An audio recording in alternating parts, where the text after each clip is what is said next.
Nazdar ľudia a dnes si povieme víťaza aktuálnej sezóny 2024-2025 v konferenčnej lige.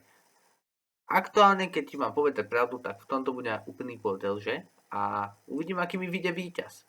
No prvý zápas tu mám Real Betis Victoria SC Guimares. No ja akože tuto sa budem trošku ťažšie rozhodovať, lebo toto je úplne iný, keď sa zmenil ten formát, tak tam sú úplne iné kluby, ako by tam boli v top play-offe. No a v 8 finále, kto by postupil medzi Betisom a Victoriou Guimares?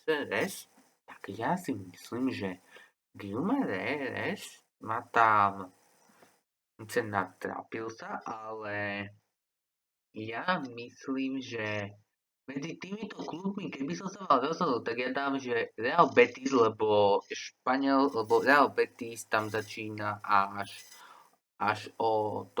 keď začne bojovať o tú ligovú fázu, čo začína na jeseň. Takže ja dám Real Betis. Jagiellona SK Bruggy. Sice teraz akože keď som si povedal tie belgické kluby, tak nejde to tým belgickým klubom. A keby vypadol ďalší belgický klub, jediný, ktorému sa darilo, tak to bol klub Bruggy, ktorý vyradil Atalantu. Tak ja si myslím, že SK Bruggy nebude mať problém vyradiť Jagiellonu. Takže ja dávam SK Bruggy. Sailor Lugano, no tak to bude bordel toto, tam rozhodovať, koho tam pošlem do toho štvrťfinále. Fúha, lebo ja si pamätám, keď Kejle hral tuto na Slovensku v Bratislave, tak Kejle tu prehralo v Bratislave, že 0-5 tam prehrali Kejle. A fúha, toto je strašne ťažké si vybrať. Fúha. Koho tam dáme? Ale ja si myslím, že postupí Lugano, lebo Lugano tam lepšie bývalo ako Kejle. Lugano sa tam minulú sezónu videl. Takže ja dávam Lugano. Tuto konferenčnej, kde nepoznáš ten klub, tak tam bude tak toto bude teraz riadny portel. Panathinaikos Fiorentina. Fúha, ďalšie ťažké rozhodnutie.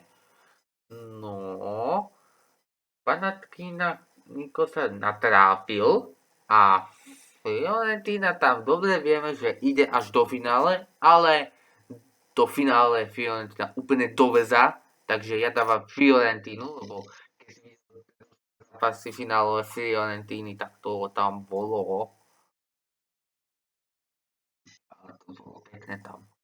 Pekne, že Fiorentina doveza 2 finále v konferenčnej lige za sebou. Kodaň Chelsea.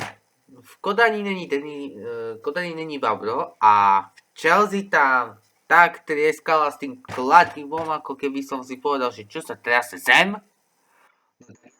Určite, že Chelsea postupí do štvrťfinále, lebo Chelsea bude tiež bojovať teraz o ten pohár v konferenčnej lige. No a ďalšie tu máme, že Molde Legia Varšava. Fúha, tak to bude. Molde sa tam tak natrápilo a teraz tam Legia Varšava určite zase niečo nachytá ho tam a teraz do postupy. Či Molde alebo Legia Varšava. Fúha, tak ja by som povedal, že Molde tam už nebude mať asi šancu, ale medzi Legiou Varšava a Molde sa ťažko rozhoduje. Ťažko. Tak čo poviem? Koho tam pošlem? Kto bude hodnejší pri tú Chelsea? Neviem povedať, ale ja myslím, že ďalej pôjde Legia Varšava. Neviem sa rozhodnúť. Pafos, Garden, ježiš, to je jaké ťažké tam vyberať. Koho mám vybrať? Však Pafos teraz vyradil Omoniu tam, ale koho teraz vybere z týchto dvoch? Ježiš, tak ja som ešte dopredu hovoril, že toto bude ťažké, lebo toto budeš mať úplný guláš a tu budeš sa dosť dlho trápiť, že koho pošleš ďalej.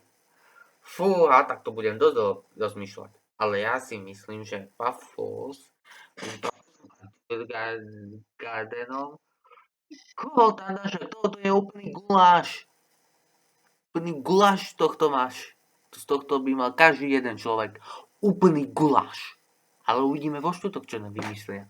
Ešte keď budem robiť typovačku. No, ja by som povedal...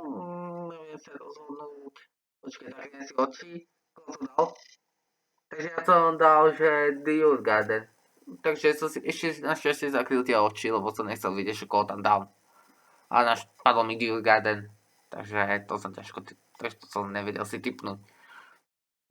Borac Eskrapy. Tu sa nebudem o čom baviť, toto je úplne ľahké toto je pre mňa úplne ľahké koho posledná ďalej a určite to bude Rapid Viedeň, lebo určite Borac mi tam už úplne leze na nervy z Bosny.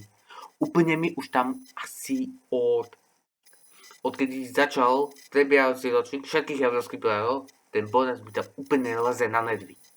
Úplne mi leze na nervy. Ďalší. Mám z toho úplný guláš. Fúha. SK Brugge alebo Real Betis. Real Betis alebo SK Brugge.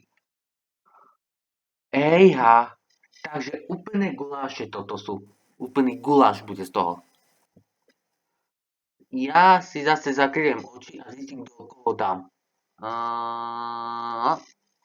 SK Brugge mi som dal. Som typoval aj posled 5, lebo som sa nevedel rozhodnúť. Z toho je úplný guláš tu. Tu sa nemáš o čom baviť, lebo tu už vieš, že Fiorentina bude bojovať ale o ten pohár a zase, keď bude tretie mať ďalšie finále, zase dá skape. Zase, lebo keď si pamätám, môžeme si dať aj názor na to, na obidva zápasy, ale hovorím, že Fiorentina na týchto fináloch úplne skape. Zase. Ja už poznám Fiorentinu, lebo ja som si pozeral minulé výsledky finále, ako tam hrala Fiorentina. Chelsea Varsava, Chelsea, bude jasné, že postúpi ďalej. Čiže dám Chelsea. No tuto tiež sa nemám čo hovoriť, lebo medzi jasné, že dávame na pik. No a tuto tiež sa už nemáš o čom baviť, lebo tuto už dobre vieš, že dostupí ďalej Fiorentina, lebo sa už tam vyradí v semifinále.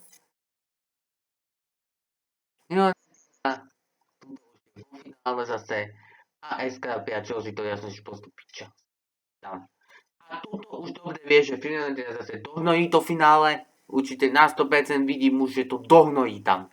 Lebo to, čo som tam videl, že Fiorentina tam dohnojí to finále. Takže môj tým na víťaza tuto je Chelsea. A povedz mi tvoj názor, koho typuješ ty za víťaza konferenčnej ligy aktuálnej sezóny 2024-2025 a taktiež nezabudni dať odber, like, komentár a zvonček. Zatiaľ sa držíš, pa.